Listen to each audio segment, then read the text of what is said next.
Rieccoci ben ritrovati in questa seconda parte del TG Mondo, al brutto episodio avvenuto nei pressi di Mosca, su cui ci sono ancora degli aggiornamenti, un bilancio delle vittime che cresce sempre di più, un bilancio che ha superato le 130 vittime. Ne parliamo come sempre, come ogni domenica, con il nostro caro ospite Marco Orioles. Buongiorno e buona domenica, Marco. Buona domenica a te Luca. È stato rivendicato dall'ISIS, un Vladimir Putin che ha parlato alla nazione, era furioso, insomma, poche volte si è visto così furioso Vladimir Putin. Facciamo un commento su questa vicenda. Hai messo insieme un po' tutti gli elementi, intanto una mattanza in pieno stile islamista, hai citato un bilancio, ahinoi provvisorio, 130 morti, 130 furono le vittime di un attentato, non dico fotocopia, ma le modalità, il modus operandi dell'ISIS in particolare è questo.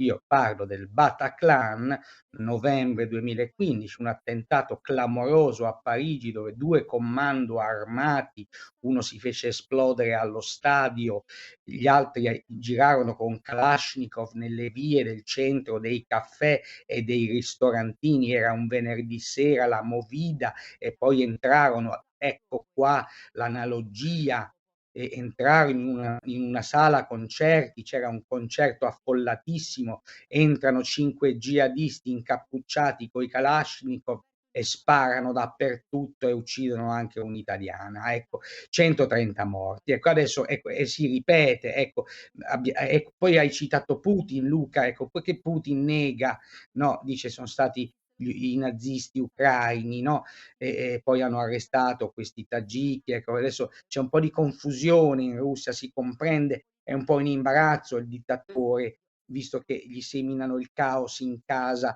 a pochi chilometri dal Cremlino. Ecco, però ecco, sottolineiamo questo elemento, ahinoi, in questa tempesta che è la contemporaneità, dove saltiamo da una guerra all'altra e poi c'è l'attentato che sbuca sempre. Allora diciamo che qui, ahinoi, io lo dico 2 volte oggi, ahinoi, e qui risbuca, rialza la testa un gruppo, niente affatto grazioso, ecco, l'ISIS, che noi pensavamo sconfitto, insomma abbiamo fatto una guerra, 60 paesi, una coalizione, l'America ha bombardato di brutto la Siria e l'Iraq, ma il lavoro sporco l'hanno fatto i curdi che hanno combattuto a terra, i tagliagole, quelli che decapitavano gli ostaggi e anche diciamo i cittadini. Ecco, cioè l'ISIS era stata sconfitta dopo una campagna di bombardamenti a tappeto e una guerra sul terreno durata 2 anni, in Siria e in Iraq. Ecco, questi sono stati sconfitti perché non controllano più un territorio, ma esiste ancora la rete. Siamo nell'era del globale, delle interconnessioni, le entità, da un lato ci sono le cose solide come gli stati, poi ci sono i network come il terrorismo, che magari non hanno neanche bisogno di un territorio, ma operano così come legami fluidi, poi si materializzano improvvisamente a Mosca come a Parigi e uccidono. Ecco, allora l'ISIS l'abbiamo distrutta nel 2019, non ha più territorio, ma esiste ed è in giro per il mondo, dal Sahel all'Indonesia, e in particolare quelli che sono entrati in azione a Mosca venerdì sera sono il famoso Stato islamico del Khorasan. Khorasan è un termine, sono ovviamente questi sono islamici, fanno gli islamici fino in fondo, è un vecchio termine che indica l'area diciamo persiana islamica, quindi è come dire un ISIS globale che dalla Persia colpisce la Mosca che è impegnata nella guerra in Ucraina mentre c'è la guerra in Terra Santa. Questo è il mondo in cui viviamo. Ecco, infatti tu Marco hai anticipato precedentemente proprio, un Putin, no, un Vladimir Putin, visibilmente, infastidito e insomma colpito all'improvviso da un attacco che nessuno effettivamente, si aspettava. Mi piacerebbe fare un'analisi proprio sul presidente russo, no? Sì, tu mi chiedi un'analisi di Putin, io vorrei che fosse Putin a farsi un'analisi, diciamo. Allora, noi abbiamo di fronte a un personaggio, teniamo conto l'uomo ex spia, che a tutt'oggi diciamo il suo regime è organico coi servizi segreti interni per schiacciare il dissenso, esterni i servizi segreti russi seminano il caos nel mondo, compreso in Italia, dove ci sono molti collaboratori per far passare l'idea che Putin, in fin dei conti, è un bravo ragazzo che guida un paese coraggioso che sfida l'America. Questa è la propaganda, insomma, di cui siamo imbevuti. Allora, a parte questo, il personaggio, diciamo, è un tizio che, insomma, che si crede Pietro il Grande o comunque uno Stalin lievemente più feroce, nel senso non dei gulag in cui non manda milioni, ma ne manda solo quelli giusti tipo Navalny, no, e soprattutto ha un disegno diciamo di protagonismo, ecco, proprio diciamo per quello ci vuole uno psichiatra per Putin. Ha un suo disegno di protagonismo. Siamo in un'era globale dove, ahinoi, siamo 200 nazioni. Qui l'idea che uno un giorno si sveglia e dice: "Io voglio restaurare un impero e farò anche la guerra per farlo e sono disposto, come dire, ad avvelenare i miei oppositori con i gas nervini e sono disposto, come dire, a scatenare un conflitto alleandomi con la Cina e con cui comunque sono d'accordo nello sfidare la leadership americana, perché questi maledetti americani che poi stanno antipatici anche diciamo, al 50% dell'opinione pubblica italiana. Cioè è un mondo complicato dove questo Putin, quest'uomo che stiamo vedendo qui sul teleschermo, per molti è un eroe. Cioè io nella mia città, io la mattina mi sveglio, vado a bere un caffè, gira una macchina che c'ha il bumper stick, c'è l'adesivo di Putin a cavallo. Cioè è una famosa foto fattasi fare da Putin a petto nudo a cavallo e questo è l'eroe che abbiamo visto nella libreria di un leader, di un ministro nella libreria di casa sua in una foto così come quella che in cui normalmente dovrebbe esserci, come dire, la cognata o la nipotina.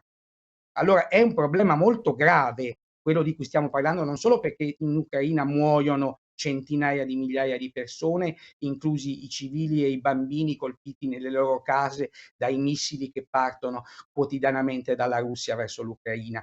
Diciamo che qui c'è un tentativo da parte della Russia di destabilizzare il mondo, lo ha fatto in modo addirittura sfacciato con delle televisioni che operavano dall'Italia che quando è scoppiata la guerra in Ucraina sono state bandite, ma sui social avevano milioni di follower. Io che sono un utente di social vedevo gente insospettabile rilanciare Russia Today, giusto per dirne uno, Sputnik, che adesso per fortuna non imperversano più in Italia e che facevano finta di essere dei giornali, invece facevano propaganda con la vergognosa collaborazione di intellettuali italiani che firmavano articoli per i russi. Ecco, questo Luca, scusa, grazie il microfono aperto, prima o poi me lo chiudete, però, però io devo dirle queste cose perché da italiano e da europeo, da cittadino del mondo rispettoso delle regole, che qualcuno viola sfacciatamente e questo si chiama Putin e la sua cricca.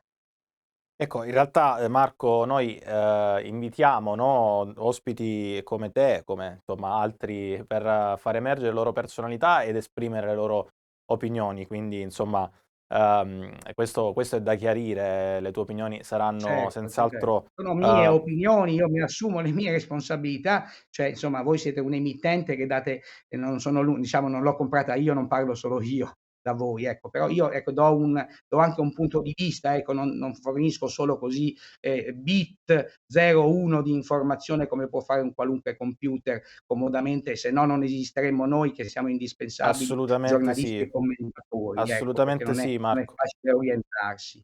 Non è questo il motivo per cui non ci faremo sostituire molto facilmente dall'intelligenza Mai, artificiale. mai. Io, voglio anche rilanciare una, dichiarazione che hai fatto precedentemente che, ovviamente riguarda anche il proseguo della guerra in Ucraina, no, perché insomma continuano anche qui, gli attacchi, ci sono stati nuovi bombardamenti da parte della Russia. Ecco, mentre il terrorismo insomma, ha compiuto quello che abbiamo visto proprio in casa di Vladimir Putin. Nel frattempo Vladimir Putin continua, insomma, a devastare, in particolar modo la capitale ucraina. Facciamo anche un punto su questa situazione, Marco. Sì, diciamo che la natura mite del regime di Putin, che tanto piace a molti, è tale che stanno approfittando ormai del deficit, della carenza di munizionamento antiaereo e così, diciamo, loro lanciano salve, chiamiamole così, di 100 missili. Una volta gli ucraini avevano, i mezzi per difendersi, adesso purtroppo l'America non manda più quasi nulla e quindi su 100 missili 50 ne intercettano quando va bene e 50 cadono e stiamo vedendo, le stiamo mandando in onda, non è che colpiscono, come dire, tank o cannoni, colpiscono condomini e zone residenziali. Cioè abbiamo visto anche cose in cui c'erano ministri europei in visita e 1 chilometro accanto non solo suonava la sirena, ma 1 chilometro accanto un missile colpiva, ecco li vedi, cioè queste son case. Cioè questa è la guerra di Putin, no, ecco, e quest'uomo, Zelensky, lo vediamo qui, porta i fiori, cioè questa è la tragedia, una tragedia europea, perché l'Ucraina, cioè se io partissi con la macchina qui da Udine, io in meno di un giorno arrivo lì, hai capito? Allora, quindi, poche parole, no, come sta andando questa guerra? Allora, non è che sta andando tanto bene per Putin, perché quegli ucraini che non si sono fatti domare. Teniamo conto che il piano di Putin il 24 febbraio era di prendere in 3 giorni Kiev e di uccidere Zelensky, no, e dichiarare Kiev occupata, mettere insomma così, Pinko Palutskov come prestanome di Putin, che avrebbe fatto un nuovo regime di armonia universale comunista, no, e allora cioè non è andato così.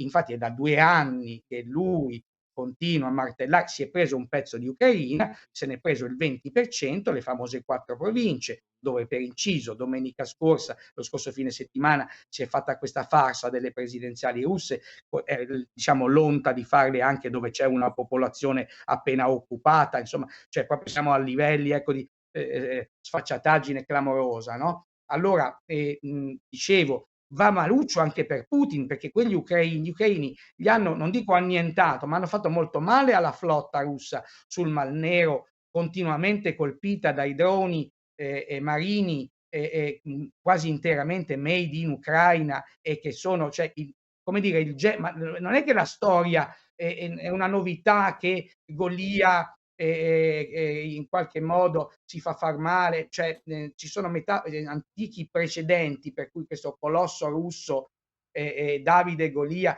può comunque farsi del male. Diciamo che in questo momento c'è un problema anche ai noi, diciamolo così, di soldi, no, è perché sparare costa e anche sparare i colpi per proteggersi dai colpi degli altri.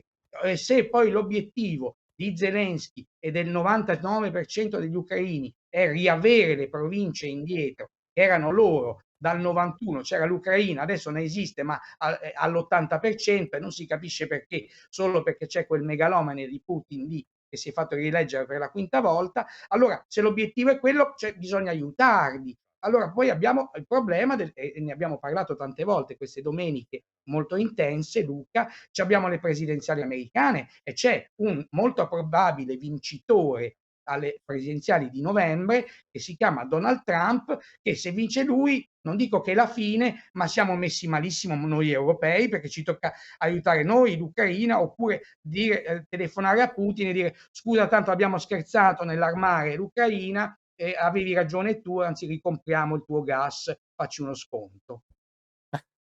Ok Marco, passiamo adesso